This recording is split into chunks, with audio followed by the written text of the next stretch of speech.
One district one product का ambassador बना के फोटो खिंचाएंगे। मैं पूरा विश्वास दिलाना चाहता हूं, मैं व्यक्तिगत तौर से और हमारी पार्टी हमेशा उदारवादी सोच को हमने रखा। चौधरी चरण सिंह जी की भी खूबी थी, वो चाहते थे कि नागरिक को अधिकार मिलने चाहिए।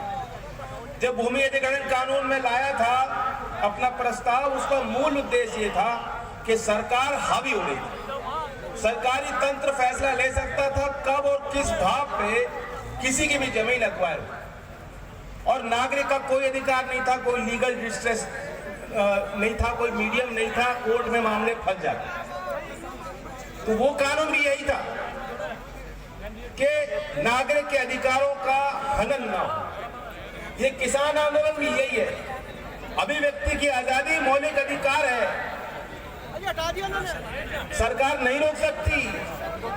योगी जी पोस्टर लगा देंगे, धमकाएंगे, लठ चलाएंगे, लेकिन जब जन आंदोलन होता है तो जन आंदोलन के आगे कोई ताकत नहीं रुक सकती, नहीं टिक सकती। और ये चुनाव एक तरह से संवैधानिक मूल्यों की रक्षा के लिए चुनाव, ये चुनाव संवैधानिक मूल्यों की रक्षा के लिए चुनाव है। अगर हम और आप चूक जाएंगे तो नतीजा ये होगा कि फिर कोई आगे आंदोलन करने की हिम्मत नहीं करेगा। और आपको बताऊं कि आज माहौल जो बदला हुआ है उसका एक और प्रमाण है,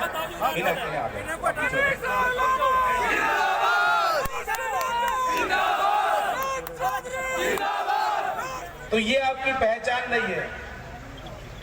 और आज वो समय आ गया कि इस पुरानी पहचान को, जैसे हनुमान जी भूल गए थे ताकत को, हम और आप भूल गए थे, लेकिन आज वो याद आ रही चीजें। और वो खोई हुई ताकत अगर हासिल करनी है तो ये मौका है, बार बार नहीं मिलेगा। सभी जाति और धर्म के लोग ऊपर उठकर, उनके अंदर नई चेतना जागी है, और उसका श्रेय जाता है किस तरह से किसान आंदोलन में आप सबने योगदान दिया। पहली बार हो रहा है आजाद भारत में कि 13 महीने हमें और आपको सड़क पर बिताने पड़े। ये जो ट्रैक्टर खड़े हैं, किसान तो वाकई 1 साल से ट्रैक्टर पे ही है, और शायद डीजल का भाव भी सरकार ने इसलिए बढ़ाया कि जो आकर्षण ट्रैक्टर के लिए बनना था आंदोलन में कि ये किसी तरह धीमे हो, ये चाह रहे ठंडे हो जाओ, लेकिन यहाँ तो बहुत गर्मी है।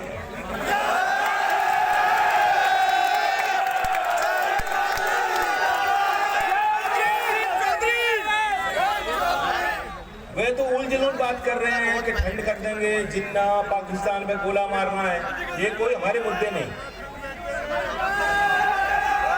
हम तरक्की चाहते हैं, नौजवान नौकरी चाहते हैं। पिछले साल का पेमेंट भी ना आया, गन्ने का पेमेंट बड़ी प्रॉब्लम है। ये मेरठ क्षेत्र में जो परंपरागत उद्योग है, एक तो म्यूजिकल इंस्ट्रूमेंट बनते हैं, दुनिया में एक्सपोर्ट होता है, और कैंची का उद्योग है परंपरागत, और देश में जितने बल्ले बनते हैं 70% यहाँ मेरठ में बनते हैं बल्ले। तो लोकदल की बल्ले बल्ले करा दो।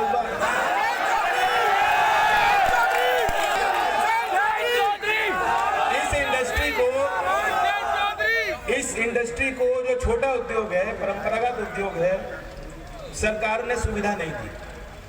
अगर यहाँ कार्गो टर्मिनल बन जाएगा, जो एक्सपोर्ट ओरिएंटेड यूनिट्स हैं उनको लाभ मिल जाएगा। वन डिस्ट्रिक्ट वन प्रोडक्ट योजना, और सरकार सुविधा दे रही है उद्योग को नहीं, कंगना रनौत। अगर योगी जी यहाँ के स्पोर्ट्स इंडस्ट्री के लीडर्स को अपने साथ बैठा के फोटो खिंचवाते तो मैं भी, पाकिस्तान जिंदाबाद का नारा उनके कार्यक्रम में लिया जाएगा। क्या लोकदल के कार्यक्रम में पाकिस्तान जिंदाबाद का नारा लिया जाएगा?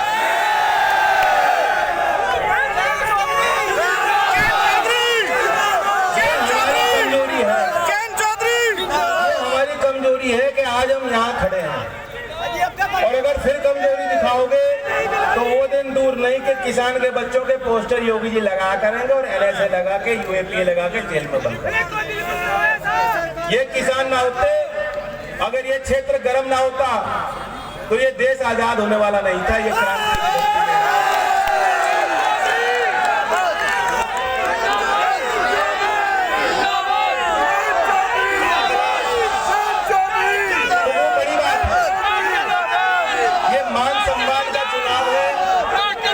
मैं जानता हूं कि क्षेत्र का 1989 से एक ही पार्टी जीतती आई है, लेकिन इसलिए मैं यहाँ आया कि जरूर इस क्षेत्र में आऊंगा।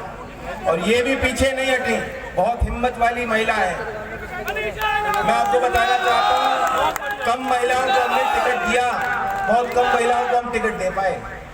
देने को तो मैं किसी भी नेता की बीवी को, बेटी को लड़ा सकता था, लेकिन मैंने ये देखा हमने 2 टिकट दिए हैं। एक तो गोकुल बलदेव से, वो खुद जिला पंचायत मेंबर बनी है, राजनीतिक व्यवस्था का हिस्सा है, पढ़ी लिखी महिला है, उनको हमने टिकट दिया। दूसरी मनीषा जी, क्योंकि इन्होंने मेहनत की है, विमेन्स इश्यूज पे सामाजिक क्षेत्र में सक्रिय भूमिका निभाई है और खेती भी करती है, ये खेती भी करती है।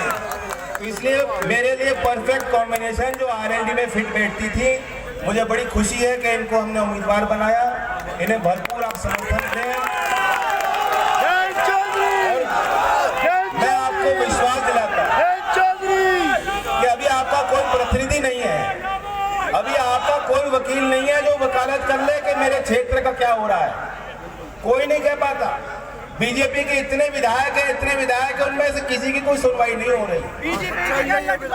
पहली बार बहुमत की सरकार में इतने सारे विधायक विधानसभा में अपनी सरकार के विरोध में धरना देके दिल में जैसी उनके बयानबाजी होती है, ऐसा लगता है बहुत एक क्रोध है, एक अजीब सी करवाहट वो पाले हुए हैं। वरना कोई शासक नहीं चाहता कि मेरे क्षेत्र में तनाव हो, मेरे परिवार में तनाव हो, झगड़े हो। लेकिन जिस तरह की उनकी भाषा शैली है, वो धमकाना चाह रहे हैं, भड़काना चाह रहे हैं। और उनके शासन को भी आप देखो, उसे कहा जा सकता है कि लठ मार शासन किया। हमें चाहिए संवेदनशील सरकार। इतनी समस्याएं उत्तर प्रदेश में, देश के सबसे पिछड़े राज्यों में गिनती होती है। और मेरठ जो क्रीम है, मेरठ जो एक प्रतिष्ठित शहर है पश्चिम का, पुराना चौधरी चरण सिंह की कर्मभूमि, ये हमारा जिला है। यहाँ भी जब आप देखोगे, ये कॉन्स्टिट्यूएंसी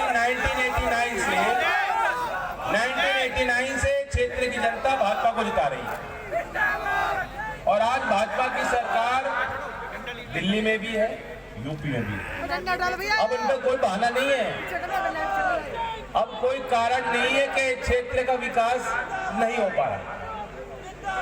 और जो पिछड़ापन पश्चिमी उत्तर प्रदेश में है, जो इलाका पहले मजबूत होता था, मुजफ्फरनगर में कल गया, वहां की समस्याएं लोगों ने बताई। वादे तो बहुत बड़े बड़े किए थे, लेकिन जमीन धरातल पे नहीं उतर पाई थी।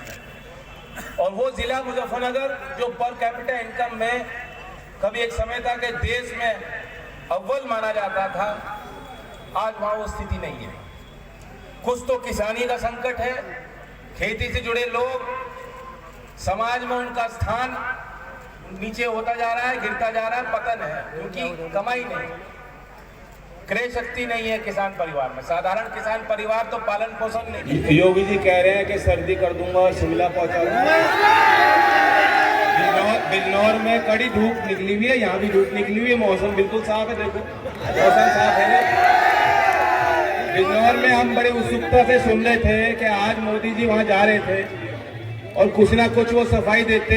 मैं तो ये सोच रहा था, क्योंकि बिजनौर में जब वो गए थे 2017 में, उन्होंने बिजनौर की धरती से घोषणा की थी कि चौधरी चरण सिंह जी के नाम से हम किसानों के लिए नई योजना बनाएंगे।